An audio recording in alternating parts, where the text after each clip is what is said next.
And in the spirit of getting the advertisements over early, those of you who want more, please come to hear another talk just about Mars. Some of the same topics I'll touch on briefly tonight, held at Boulder Public Library 1 week from tonight. And this is being pretty well advertised, 7 o'clock in the library downtown. So I'd like to find out how each of you found your way here. Raise your hand if you found out about this by an announcement in class, if you found out by an email from LASP, some other email distribution list that we don't know about, a handful of you, word of mouth, okay, newspaper, I don't even know if I made it into newspapers, other, okay. Good. Well, it looks like we're getting through to plenty of people, and we're delighted that you came to this talk and you know about the excellent series of talks. When Aaron and I said, well, what do you want on your poster? I said, I want a whole lot of planets crowded together. So I made up this design here. And little did I know that at the time of my talk, there would be another crowd of planets in the western sky. How many of you had the pleasure of seeing this in real life? It's absolutely gorgeous. This was last night. You can tell that even by tonight, the geometry has changed. This is a moving, active solar system. But what I like about this slide, and it's going to cause me to use it as a touch point for the entire presentation tonight, is that it combines two of the things I'm really passionate about. One is seeing the solar system with your own eyes, the experience of the photons from these planets, the moons, wash over you. At the same time, you're thinking about the stories. You're reaching a level of understanding about why these objects came to be the way that they are. So that's why I'm going to use this as as a recurring theme in this presentation. And for those of you that saw it but might not have known what the objects were, with the exception of the moon, counting on that one, this is Venus, the brighter one, the lower one, and Jupiter. And so these are going to show up several times in the talk, and my hope is that by the end of this presentation, you'll be able to look up at the sky with a new kind of understanding and say, I know the story of Venus, I know the story of Jupiter and its moons, and carry that with you. Can you see us back?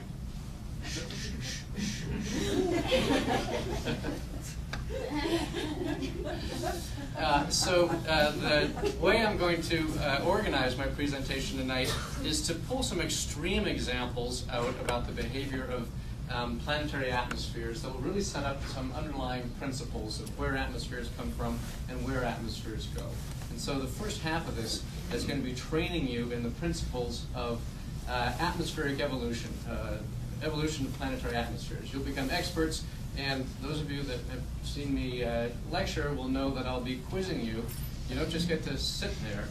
It's not just going to be pretty pictures. We're going to be teaching you some principles in the first half, and in the last half we're going to be applying those principles to the special stories of Venus, Earth, and Mars that have had remarkable atmospheric histories.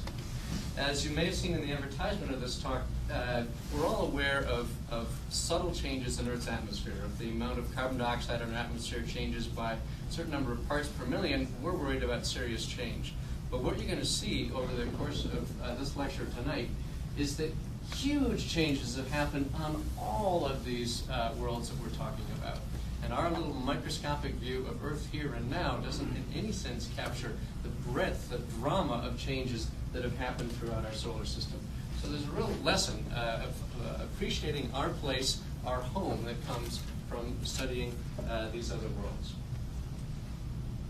So when I talk about turning these points of light on the sky into real worlds, I'm going to be introducing not only the layout of the solar system and where these objects occur, but their physical natures, a little bit on their surfaces, but mostly their atmospheres. And so you can take this and wrap it around the 3D objects that you know are up there in the sky. And so the end of the talk, as I mentioned, is going to focus on Mars, Earth, and Venus, the three largest terrestrial worlds.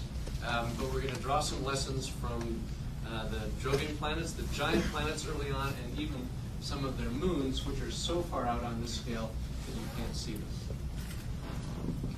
So the first thing that I want to do before talking about the principles of where atmospheres come from and where they go is get a sense of why atmospheres matter. And so I'm going to ask for contributions from the room about why would we bother spending this much time talking about something which, in essence, is just this thin, thin layer above a planet that takes almost none of the mass of the planet to make our entire atmosphere, and we all know we've got a really good atmosphere. So it's an almost negligible amount of mass compared to the mass of the planet, but why does it matter? So looking for contributions from the floor. Why does it matter that we have an atmosphere? Yes? We want to be able to harvest life on Earth. So we want life on Earth. So how does an atmosphere affect life on Earth?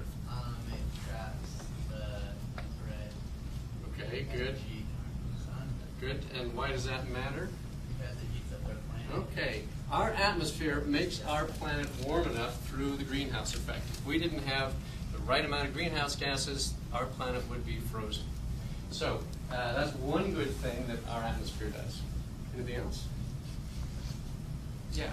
Breathing oxygen. It gives animal life oxygen to breathe, and plants it gives them carbon dioxide for respiration. So why else do we care about atmospheres? It absorbs UV and higher radiation. Okay, good. It absorbs those high energy forms of radiation. Why do we care? They would probably kill us. Yeah, we'd be burned to a crisp, not thermally, but through genetic damage. If those short wavelength photons came through. Why else do we care? What's good about our atmosphere? Atmospheres provide clues to the history and evolution of the solar system. Oh boy, so he's getting in the tricky answer here. He's not even here for credit. But it is true that we can look at what's present in atmospheres now and figure out their histories. So that's the A+ answer, even though you don't give you credit. Come on in. Don't think we got chairs for you, but we haven't run out of floor or wall. So let's compare your list with mine. Greenhouse effect. Hey, that was number one on my list too. So it absorbs the high energy light from the sun, and it also it makes the sky blue, I guess you could say. Not a very it's not essential for life, but it certainly is an important aspect of our everyday life. Another thing that atmospheres do is they can set up the balance between liquid and gas. And so if we didn't have an atmosphere, if for some reason our atmosphere was continually taken away, we couldn't have our oceans. The atmosphere is necessary to build up that pressure. Of course, we get wind and weather as a result of having atmospheres that can mark our surfaces and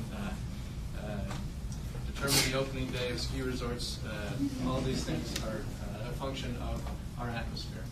Do I even have? I don't even have breathing on here yet. So my priorities. I love the aurora, and we wouldn't have those if we didn't have the interaction of the charged particles surrounding the Earth with our atmosphere. So these are all reasons why atmospheres matter, and a lot of these properties depend on what kinds of gases are present in an atmosphere and how much of those gases are present.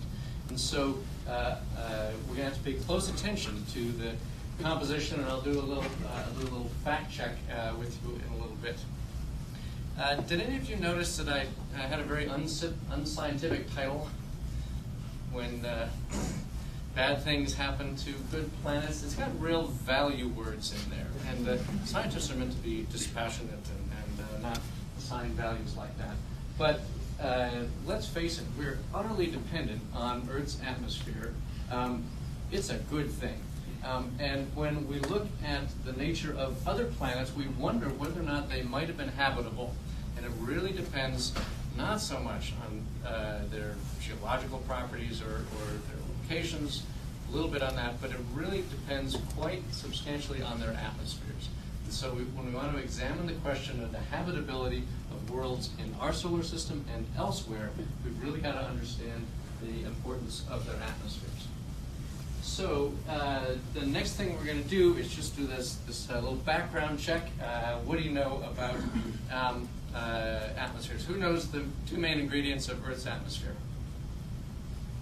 Yeah, what are they? Oxygen, nitrogen. Oxygen and nitrogen. Which one is there more of? About 80% nitrogen. Okay, so our atmosphere is mostly nitrogen, a little bit oxygen. CO2 is in the news all the time, but you notice it's not one of the top two gases in our atmosphere. So that's fundamentally different from Venus and Mars, both of which have primarily carbon dioxide in their atmosphere. And carbon dioxide, like I mentioned, is in the news all the time because of the greenhouse effect. So these planets we know are going to have incredibly different greenhouse effects. So I want you to start bringing these different worlds to life. You recognize Earth. Venus is about the same size as the Earth, always covered in clouds, and you probably know it has the hottest surface in the solar system, hotter even than Mercury's average temperature, even though it's closer to the sun, and that's the result of the greenhouse effect. Mercury, the closest planet to the sun, has virtually no atmosphere, and in a lot of ways it's very similar to Earth's moon, but we'll come back to that in a little bit more detail. And going to the outermost rocky planet, Mars, again, has a carbon dioxide atmosphere, but not very much of it. So the principles that I'm going to shortly be telling you about the where atmospheres come from and where atmospheres go, you're going to be surprised to learn that these different states of atmospheres now resulted from processes which really started out with atmospheres that were quite similar to each other. So just to summarize what the picture that you should have about all these different worlds, at least in the inner solar system, what their atmospheres are like. Moon and Mercury are, you probably always thought of them as having no atmosphere. The truth is they have very, very thin atmospheres, but they're actually made out of sort of ground up rock stuff. So this is very different than the carbon dioxide, nitrogen, and oxygen that we enjoy here on the Earth. When you think about Mars and Venus, you need to think about the compositions being mostly carbon dioxide with a little bit of nitrogen. That's their number 2 ingredient. Huge pressure on Venus, nearly 100 times higher than it is here on the Earth. Very small pressure on Mars, about 100 times lower. So we've got a factor of, what's that, 10,000 difference in their how much atmosphere they have, even though they have the same ingredients in just about the same proportions. And of course, the result of huge difference in the amount of CO2 is huge differences in their amount of greenhouse warming and their resultant temperatures. So these are the puzzles that we're trying to solve. How did these planets end up this way? And what I want to do now is to take some extreme lessons in the behavior of planetary atmospheres and have that guide us towards some of the principles that will help us understand our nearby neighbors. Oops, of course, we've got to have Earth on this list as well. And you'll notice that our main ingredient isn't the same as anybody else's main ingredient. And we seem to have this remarkable circumstance that Earth sits between Mars and Venus and has habitable conditions. And we'll return to that as the final theme. So looking at this image again, and now sort of going planet by planet, this one over here is Jupiter. And Jupiter, you probably know, is in the most extreme planetary atmosphere. It's just about all atmosphere. And in fact, this planet is about 300 times the mass of the Earth, and the vast majority of that mass is hydrogen and helium. By the way, I also need to set up a sense of scale here. So this is Earth, and I have the moon very convenient. This is not the theory for the origin of the moon. It's not ripped out of a pocket in the Earth. So is Jupiter the right size on this scale? If it's not all that bad, if we had a bigger, more distant projector, we'd want Jupiter to be about 10 times the size of the Earth. 10 times all 3 dimensions gives it 1,000 times greater volume. So we can now be thinking of all these planets to scale, but we'd want Jupiter to be even larger. So you might have come into this room thinking that Earth's atmosphere is somehow a leftover of its original formation conditions, that it's had this atmosphere since the beginning. That's not true for the Earth. It is true for Jupiter. And in fact, the view that you should have for the formation of Jupiter is a huge cloud 4.5 billion years ago swirling around the forming sun, and Jupiter having a large enough mass to start out with of rocky, icy, planetesimal material that it gathered in vast amounts of hydrogen and helium from this cloud. And so that's where you can think about Jupiter capturing its ingredients 4.5 billion years ago.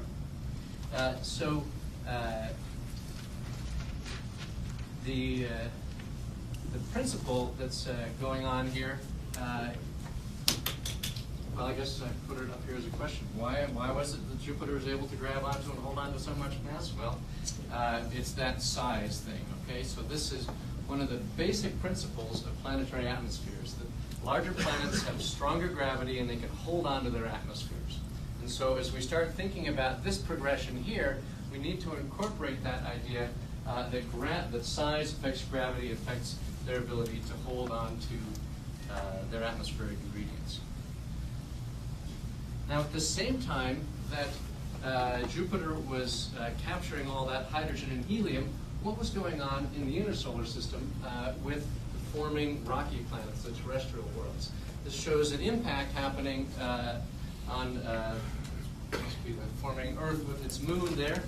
And what's going on here, not only are we building the planets by the accretion, by the gathering of all these chunks of rock in the early solar system, Earth and all the other inner worlds are being bombarded by comets and by objects from far enough out in the solar system that they actually contained ice. And so these ice, in general terms, could be H2O, could be things with carbon, things with nitrogen. All these were sort of ingested into the body of the Earth and the other terrestrial planets. So this is how the terrestrial planets gained their ingredients for the atmospheres. It was when they were being built 4.5 billion years ago. But those ingredients have been trapped inside and are gradually released through the processes that we'll come to in just a little bit. So these are two very different paths for how you get your atmospheres, and it explains why Jupiter has its composition of hydrogen and helium, and why our atmospheres have those ingredients that contain hydrogen and oxygen and nitrogen and carbon.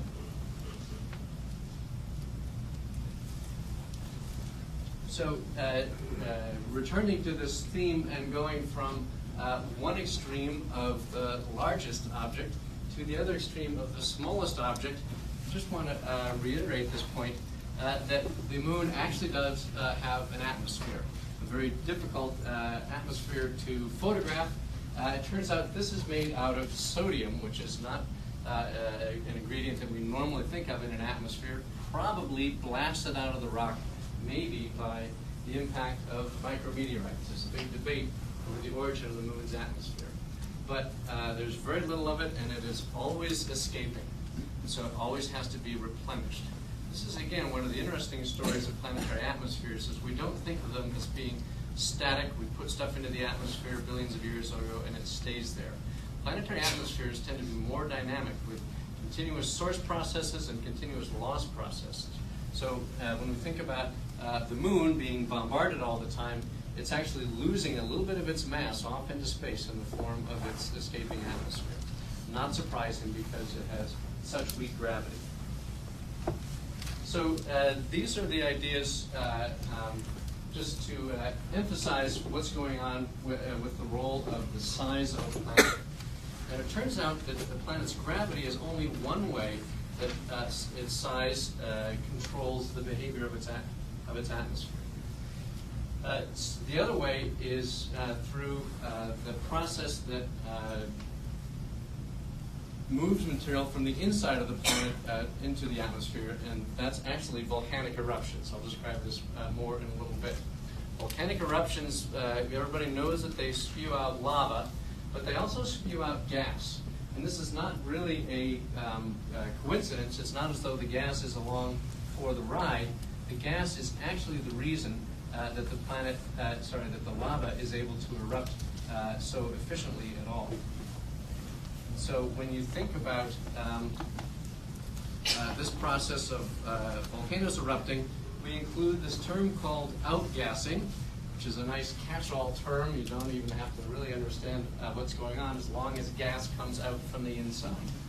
I hope none of you were so close as to witness the incredible outgassing associated with the eruption of Mount St. Helens, but it's just an example of how violent the injection of gas into the atmosphere can be. How many of you have been to to an active volcano like in Hawaii and smelled it? So what you actually smelled are gases with sulfur in them. The main thing that you're seeing here is H2O. Steam is the most abundant ingredient that comes out of volcanoes here on Earth, and we think on all the terrestrial worlds throughout their history. We think that the ingredients come out in this order. There's a list here. I told you it was in order. It means I'm going to ask you later. Okay? So this is what those ingredients that are trapped inside the Earth come out as over the course of billions of years. How much comes out depends on how much volcanic activity there is. And that's what depends so strongly on the size of a planet. And so it's not too hard for you to imagine that large planets hold on to their heat longer than small planets. The same way you've got your dinner plate there and you got a big baked potato and a small pea. You know which one's going to cool down fast enough for you to pop into your mouth. Which one's going to burn your mouth if you're not careful. So planets are the same way. Big planets hold on to their heat longer. Earth and Venus, as the largest terrestrial planets, are holding on to a whole lot of internal heat. And so they've got lots of volcanoes. We know Earth is active. We suspect that Venus is active. And this is the process of injecting gases into the atmosphere. So as I was saying, large planets, hot inside, lots of volcanic activity, and that's what's being shown with these eruptions here. Lots of gases being put into the atmosphere. And if you're a small planet, then you probably cool down. You can see there's a lack of atmospheric gas here, both due to the no more outgassing, no more injection of gas into the atmosphere, but also due to the low gravity. There's one other detail about this which will turn out to be critical in the histories of our terrestrial worlds, and that is the internal heat of a planet may be enough to drive the same kind of convective motion down in the core, in the metal core of the planet. If you have those motions deep inside the Earth, of a metallic core which is electrically conducting, planets are rotating around like this and they're doing all those motions, you can get a magnetic field. And the importance of the magnetic field, well, you're just going to have to wait a few minutes on that. But believe me, it plays a major role in the histories of the terrestrial worlds. All right, so I've just spent a long time covering an important rule of planetary science, that only large objects have volcanism and outgassing. And for the next 5 minutes, I can't resist telling you the story of something that breaks that rule entirely. And then you have to forget it, because but it's just gorgeous. Planetary scientists love to be surprised, and boy were we surprised when the Cassini spacecraft flew by Enceladus. This is not a large world. This is a world about the width of the state of Colorado. And so when we sent spacecraft to the outer solar system, we expected to count craters and not see anything interesting like volcanoes. But we've been surprised over and over again. It turns out there's another heat source called tidal heating, I won't go into that in this presentation, but it just means that as a moon like this goes closer and farther from its parent planet, it gets flexed and heated on its interior, and that's enough to drive volcanic eruptions and to cause incredible geological activity. And so one of the early hints we had of remarkable things going on was that parts of this moon were warmer than others. And when I say warm, I'm using the term loosely. These are temperatures above absolute zero. And so warm means it's a brisk, it's a sultry 90 degrees above absolute zero compared to 70 or 80 elsewhere. What's going on with that warmth? Well, there are eruptions, there is outgassing, lots and lots of it happening here on Enceladus. And in fact, if you could be on the surface, it would probably look something like this. There are huge debates over the process. I'm hoping someday in a few years we'll have enough answers that there could be a full public talk on this as well, but there's a whole lot of debate. And one of the remarkable things about this tiny little moon is that it's spewing out so much material. Well, it's actually spewing out so much that if it kept going, it would be gone in a few billion years. So it probably turns off and on. But it's spewing out so much material, this little moon right here, that it forms a ring around Saturn. So this is the most extreme example of outgassing that we know of in our solar system, at least in proportion to the size of the object. And by the way, I don't know how many of you have seen this picture before. You might know what that little dot is. It's us. We live here.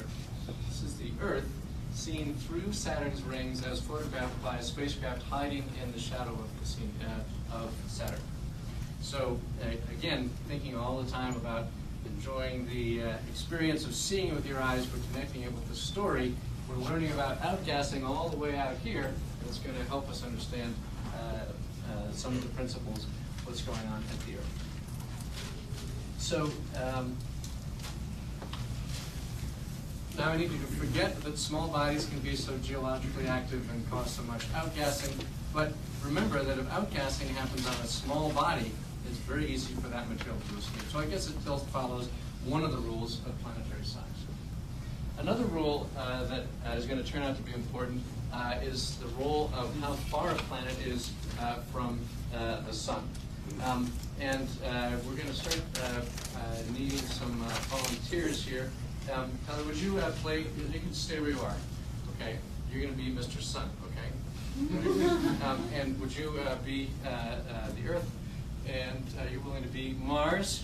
So I don't have Venus. I should just get another Earth and wrap it in a white sheet and put it somewhere around here. But we're going to set up our solar system now and think about the importance of distance from the sun. And it's not too surprising. The closer to the sun you are, the warmer you are. And the farther you are, the cooler that you are. And so we already would expect Mars to be a cooler planet than the Earth. I told you we need a little bit of greenhouse effect on the Earth to have it warm enough.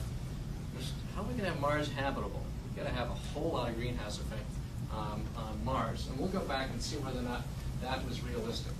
But in the absence of the greenhouse effect, the main way that size can affect you is in what it does with ingredients like H2O. Are you going to be so close that your H2O is vaporized? Are you going to be so far away that your H2O is frozen, or are you going to be in between with liquid water, which we think is a necessity for life? So distance from the sun, size of the objects, these are some of the controlling factors that will affect these different ways of where atmospheres come from and where they go. So we've already talked about where atmospheres come from, and although there can be some interesting complexities, as in the case of Mercury and the Moon, where just bombardment by micrometeorite is the source of the atmosphere. That's not what's going on with. You're gonna have to pretend that you're Venus, okay? I'm gonna keep looking at you, right? Actually, let's have you be Venus. That's easier to remember. Okay. Okay. So we've got Venus, Earth, and Mars. These are all worlds where their atmospheres have come from outgassing. The ingredients that come from outgassing, what's the most important one, most abundant one? H2O. The second one? And the third one? Hey, you have got it. All right. So where atmospheres go is the other half of the equation. And I told you that you need to think about atmospheres not being static, but usually being resupplied and lost at the same time. And you're going to have to come to grips with 4 different ways that atmospheres can lose their gases. One of them is just by virtue of the particles in the top of the atmosphere having enough speed just from their random motions to go fast enough. And so we call that thermal escape. And for hot gases, and especially for light gases like hydrogen and helium, they just move around really fast, and from the top of the atmosphere they can disappear. So when you think about the top of an atmosphere that might have pieces of H2O, hydrogen and oxygen, think about that hydrogen as being very likely to escape through thermal escape. Another way that an atmosphere can lose those ingredients, at least from the atmosphere, is through condensation. And you can imagine that the story of Earth involves a whole lot of H2O coming out in the form of steam, like you saw in those volcanic eruptions, and condensing and coming down into our oceans. So that's a way of changing an atmospheric ingredient into a surface ingredient. A less obvious one is chemical reactions. And it's possible for atmospheric ingredients to combine with surface ingredients and remove that gas from the atmosphere. Can anybody think of an example? Rust. Rust, exactly right. So oxygen is very reactive. It would love just to rust everything in sight. But another sign that that's got to be continually resupplied, and in the case of Earth, that's through light. That's not the only chemical reaction which will turn out to be important. One that is critical actually follows this condensation process. After you have liquid water present on a body, and if you also have carbon dioxide present in the atmosphere, you can suck that carbon dioxide out into the water, into the oceans in the case of the Earth, and you make limestone. So this has got a whole lot of carbon dioxide in it. Came out of the volcanoes originally, and now it sits mostly on the sea floor. In fact, there's an incredible amount of CO2 locked up in the form of limestone and other carbonate rocks. So that's the third way of getting rid of atmospheric ingredients. The fourth way we call solar wind stripping. And it's a long term that just involves particles streaming away from the sun. These are charged particles like protons and electrons flying at about 400 kilometers per second towards the planets in all directions, and it's capable of stripping away the upper layers of the atmosphere. So now I need you to, as Mr. Sun, to send out a spray of solar wind particles. Okay, very good. And he's doing this a lot, right? And those particles are going over towards the Earth, threatening the atmosphere. You can all visualize the atmosphere on the outside of the Earth. Okay, the Earth is trembling, but the Earth is safe because the Earth has a magnetic field. Would you be the magnetic field, please? So you need to actually protect it. You're coming from the center. That'll do. Come on. It actually goes way far out. Okay, that's great. So, Mr. Sun, okay, magnetic field, and you go nya nya nya nya. You have to go nya nya nya nya. Because the solar wind is not affecting the Earth's atmosphere. Okay, you ready for your cues, everybody? We might do this again. Okay? So, this is the story of atmospheric loss, which is going to turn out to be really important for a couple of the terrestrial worlds. Solar wind stripping can take away ingredients from the top of the atmosphere if there's no magnetic field. And this is the more scientific way of telling that same story. You can visualize this protective bubble with a magnetic field that causes the solar wind to go around.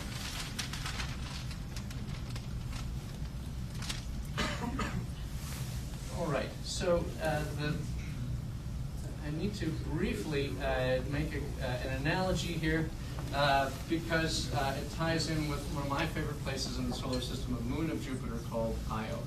And if you do look closely at this picture, you do see a couple of little dots. These are the moons of Jupiter right here. Even I was surprised that you could see them at this level of magnification. So these are moons of Jupiter orbiting around, and Io also has incredible volcanism, red hot lava flowing there.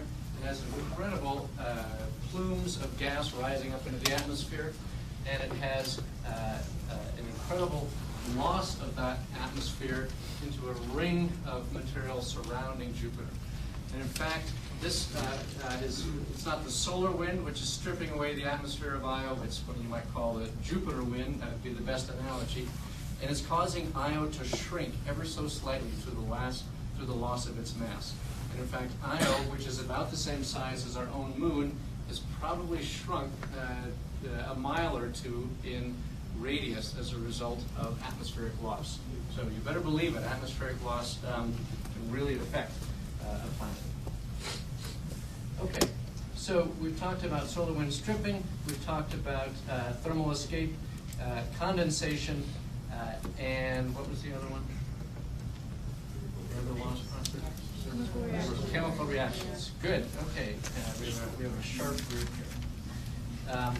So what we're going to end up with in the next handful of minutes is tying all of these stories together to tell us what happened for Venus, Earth, and Mars. So that dot you saw in the sky, that bright one right there, has had an incredible history.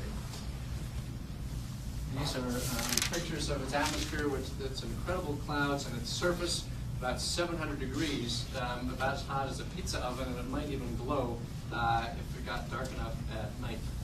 So how did it end up this way? Remember, it's got, what's the main ingredient of the Venus atmosphere? How much water does it have in the atmosphere?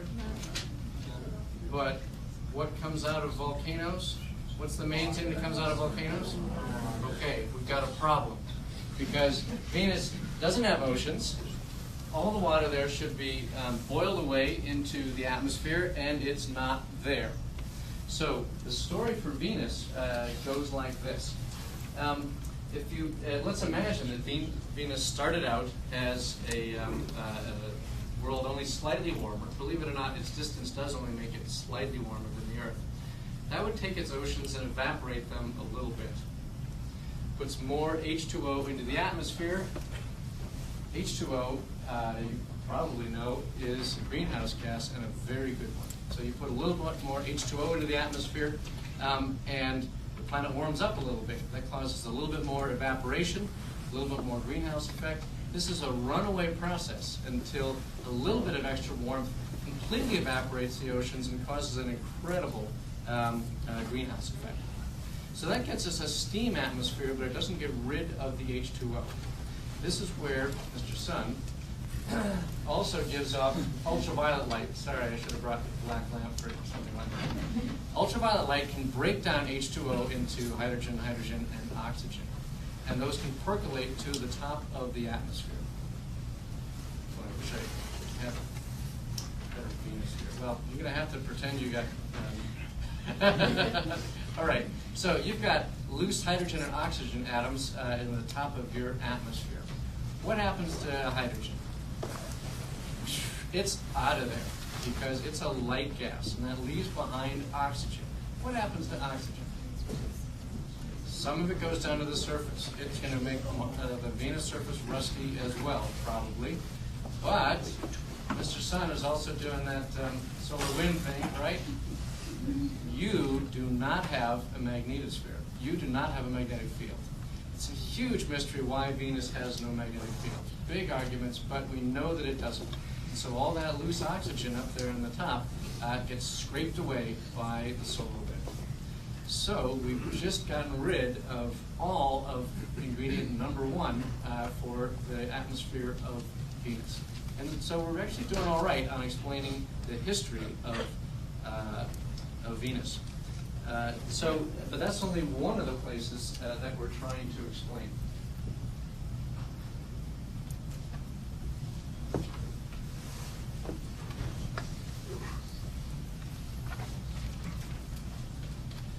the next thing that we're trying to explain is what happened on Mars. And to give you a sense of Mars, first of all, how many of you are already Mars nuts? Like when there's a picture of Mars, you look at it in the paper? Okay. How many of you actually read the caption? I don't believe you. Okay. At any rate, almost all of you have seen pictures of Mars that look like this, that will show these meandering river valleys. But throughout this landscape, you see craters. And planetary geologists have figured out the history of planets and craters, and they know that those impacts onto the terrestrial worlds mostly happened billions of years ago. Fortunately, that's very rare. Not even our atmosphere is enough to protect us from the objects that make this kind of crater. So this tells us, because these are intermingled, because, for example, you can see craters in the floor of the valley here, you know that this valley formed billions of years ago when impacts were common. And in fact, they've searched the whole surface of Mars, and they don't see any new big valleys or any recent big valleys. So this period of erosion of rainfall on Mars is long over. It's probably stopped in the first billion years or so of the history of Mars. There's a picture so complicated and so beautiful that I can't resist showing it. This is from the Mars Reconnaissance Observer. It's an image actually taken at infrared wavelengths. This is a huge crater wall right here. The size of the crater would go all the way to the end of the room, maybe 60 miles across. This is a place where one of these valleys flows in. It's actually breached the wall of the crater, and it has filled up the crater with water and with mud. And you see all these meandering trails of mud right here. You could drain the Gulf of Mexico and the river deltas around New Orleans. It would look just like this. This is mud deposited in standing water. It really tells of a time on Mars when there was definitely standing water. The green color here says that the composition is clay. And so it just all hangs together. Mars was warm and wet, and liquid water on the surface. And you may also know that there's chemical evidence from the surface. These are images from the rovers that show these beautiful things called blueberries, hematite blueberries. It's a mineral that forms within the rock if liquid water is percolating through it. I'd never seen a picture like this ever before, so I thought, well, how could they possibly know that that's what is going on here? And the answer is, it happens in Utah. This picture on the right-hand side, same kind of sedimentary rocks here, and these blueberries are just eroding out the canyon walls there. And again, these form in liquid water. So, the story on Mars has to be that it was warm and wet. And this is maybe not quite this warm and this wet, but it gives, I need to push you in this direction to think about Mars having lots and lots of water and lots of greenhouse effect. And in fact, it probably had to have enough atmosphere here to total to maybe 3 or 4 times the amount of atmospheric pressure we have here on the Earth. And it has to be mostly or entirely greenhouse gases in order to raise the temperature up above freezing. Remember, there's Mr. Sun, barely above freezing here, and all the way out there, you've got to have a lot of greenhouse gases. So this part fits together, and in fact, the idea that Mars had a lot of greenhouse gases isn't all that surprising. Mars must have been warmer early on. It must have had substantial volcanic activity early on, and that core early on had enough activity to cause a magnetic field. So there's Mars. Mr. Sun, do your thing. Okay, now we need the protective magnetic field. It's there also, and it is here. And so what does Mars say to Mr. Solar Wind? Ha ha ha. Right. You're not getting any. That was the story billions of years ago. But here's the bad thing happening to good planets. We believe, we have actually excellent evidence that the core of Mars cooled off enough for the magnetic field to vanish. Mr. Sun. Mars. So the atmosphere of Mars, near as we can tell, has been stripped away by the solar wind. And this process is still happening today.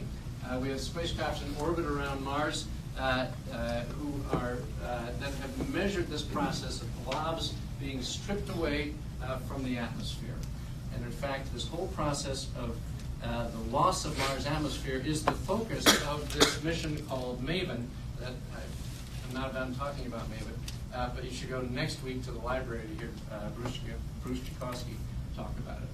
But we're basically sending this spacecraft to Mars in order to test this hypothesis, this largely unproven hypothesis that you can get rid of all that atmosphere just with the action of the solar wind. So for that, the answer to that, you'll have to come back in a handful of years. We launch 5 years from this one. Okay, so we need to end with the Earth in just a very simple review, because we've already got the principles well in hand here. We know that Earth has got plate tectonics, it's got erosion. Well, that's from that liquid water thing that comes from being at the right distance. And we know we've got oxygen in our atmosphere that comes from plants. The oxygen in the lower atmosphere makes the ozone that protects us from the ultraviolet rays. And we actually have very little carbon dioxide in our atmosphere for reasons we've already touched on. It really comes to bear, though, on this diagram, which tells so centrally why Earth is habitable today. We know that coming out of the volcanoes, we're one, that has gone into the oceans. Number two, come out of the volcanoes and it has gone here, into the rocks. If this didn't happen, we would have as much CO2 in our atmosphere as Venus does. We would be hundreds of degrees above the boiling point of water and uninhabitable. So we needed to have that right distance thing going on for the liquid water to exist, for those chemical reactions to happen, to put this down on the seafloor. But it's better than that. It's more suited to habitability than that. Because if this is all that happened, too much carbon dioxide will have been pulled out onto the seafloor, and Earth would actually be too cold. We need a supply of carbon dioxide in our atmosphere. And that is the process of plate tectonics, of subduction, where that seafloor, including rocks like that, are melted and put CO2 back up into the atmosphere. That's what regulates our temperature and keeps Earth habitable. And so what I want you to realize now, that all of these different facets of Earth, many of you have studied these already, are interconnected. For example, the water that we have makes life possible. The life alters the atmosphere to put oxygen in it. You can see all these factors having combined so perfectly to make Earth habitable and to make it, therefore, so fundamentally different from our neighbors. So I want to close now with these, this evening view that we've all been enjoying, but with the Earth added in. Because as you go out and you enjoy the view that we have of each of these objects, and you tell yourselves the story of how they've come to be that way, it's really important that you relate those stories back to life here on Earth, to the conditions here on Earth that made this such a beautiful home for us. That's my presentation. I'm happy to take questions from you.